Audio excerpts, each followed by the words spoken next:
आज हम आपके लिए एक इंटरेस्टिंग सवाल लेकर आए हैं कि अगर आरबीआई चाहे तो क्या वो अनलिमिटेड पैसे प्रिंट करके हर इंडियन को रिच नहीं बना सकता। क्योंकि सारा पैसा तो अल्टीमेटली आरबीआई से ही आता है।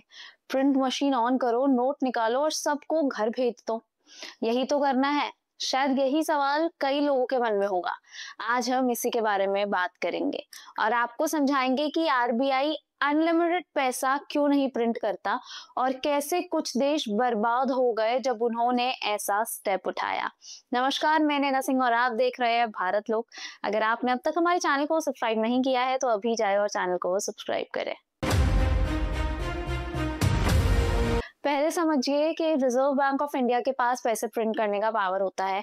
हमारे देश में 4 जगह नोट छपते हैं, नासिक, देवास, मैसूरू और साल्बोनी। लेकिन आरबीआई बिना सोचे समझे नोट नहीं छापता। उनका काम सिर्फ नोट्स प्रिंट करना ही नहीं बल्कि पूरी इकोनॉमी की मॉनेटरी पॉलिसी संभालना भी है। जैसे इन्फ्लेशन कंट्रोल करना, इंटरेस्ट रेट मैनेज करना और स्टेबिलिटी मेंटेन करना। इसको एक एग्जाम्पल से समझते हैं। मान लीजिए मार्केट में 2 किलो चावल है और 2 लोग हैं। दोनों के पास 10 रुपए है तो चावल 10 रुपए पर केजी बिकता है।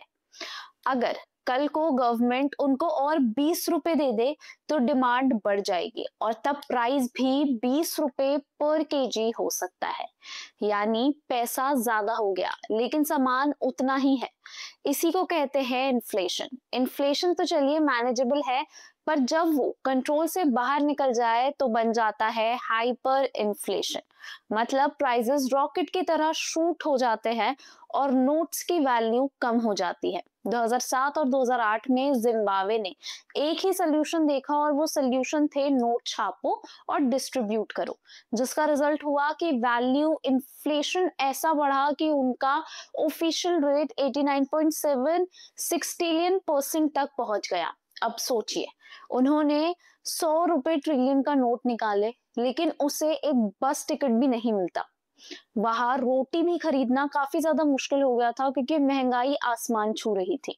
लोगों ने व्हील बोरो भर के नोट ले जाना स्टार्ट किया। फाइनली 2009 में उनको अपना जिम्बाब्वे डॉलर ही बंद करना पड़ा और यूएस डॉलर, यूरो जैसी फॉरेन करेंसीज अडॉप्ट करनी पड़ी।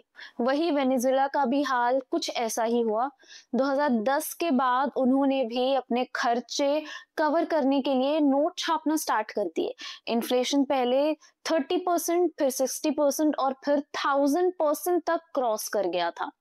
करेंसी इतनी गिर गई कि लोग उसे बॉलीवर म्यूरोटो कहने लगे, यानी कि डेड बॉलीवर। वहां भी लोगों ने डॉलर और क्रिप्टो करेंसीज यूज करना स्टार्ट कर दिया। आरबीआई को पता है कि अगर वो बस प्रिंट करना स्टार्ट करेगा तो इंडिया भी वही सेम चीजें फेस करेगा जो जिम्बाब्वे और वेनेजुएला में हुई थी। इसलिए आरबीआई पैसा सिर्फ उतना ही प्रिंट करता है जितना हमारी जीडीपी और प्रोडक्शन जस्टिफाई कर सके। आरबीआई एक सिस्टम फॉलो करता है जिसमें मिनिमम 200 करोड़ के रिजर्व होने चाहिए, जिसमें से 115 करोड़ गोल्ड या फॉरेन करेंसी एसेट के फॉर्म में हो। मतलब पैसा हवा में नहीं बल्कि बैकिंग के साथ ही प्रिंट होते हैं। और सबसे इंपॉर्टेंट चीज, आरबीआई का टारगेट होता है इन्फ्लेशन को 2 से 6% के बीच कंट्रोल करना। इंडिया जैसे देश के लिए प्रिंटिंग एक और प्रॉब्लम क्रिएट करता है। हमारे यहाँ बड़ा ही इनफॉर्मल इकोनॉमी सिस्टम है। मतलब अगर पैसा प्रिंट हो भी गया तो वो शायद अच्छे से सर्कुलेट ना हो पाए। ऊपर से करप्शन और फाइनल डेफिसिट भी और प्रेशर डाल देते हैं। इसलिए आरबीआई बहुत ज्यादा केयरफुली पैसा सप्लाई करता है। ना ज्यादा वो पैसा होता है और ना ही वो पैसा कम होता है, ताकि लोगों का भरोसा बना रहे और करेंसी की वैल्यू भी स्टेबल रहे। तो अब सवाल का जवाब सिंपल है कि आरबीआई अनलिमिटेड पैसे प्रिंट नहीं करता, क्योंकि ऐसा करते ही पैसों की वैल्यू बिल्कुल जीरो हो जाती है।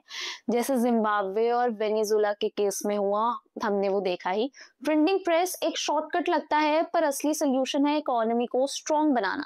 आपको क्या लगता है इस पर? हमें अपनी राय कमेंट सेक्शन में दे। वीडियो को लाइक करो और चैनल को सब्सक्राइब करना बिल्कुल ना भूलें।